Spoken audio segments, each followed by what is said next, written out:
না জুয়েল, এই জুয়েল ভালো আছো? এই যে মাথায় হাত বুঝতো তো, আজকে তো একদম ফ্রন্টে বসছি। হ্যাঁ,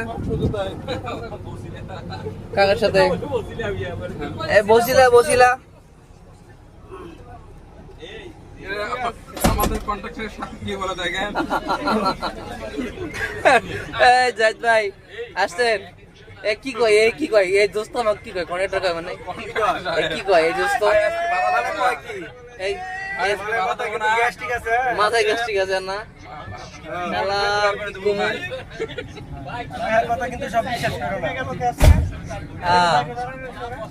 ভাই স্টুডেন্ট টাকা পয়সা দিতে পারবে না, বুঝছো? আমারে কিছু কোনো ফাউ নিয়ে দেও তোমাদের মাঝখানে। তোমাদের মাঝখানে কইছি তোর যারা বাঁচবে না, বুঝছো? বুঝছো? হ্যাঁ, টাকা পয়সা নাই কিন্তু। চাচা কি খবর দেন? চাচা একটু না চাচার মোমেন্ট ভালো আছে, নামাজ কালাম পড়ে আসছে, ভালো আছে। হ্যাঁ, খালি হাসতে হাসতে হাসছে না, এই আর কি। মুখে হাসি আছে, পেটে নাই। হ্যাঁ, বুঝছো?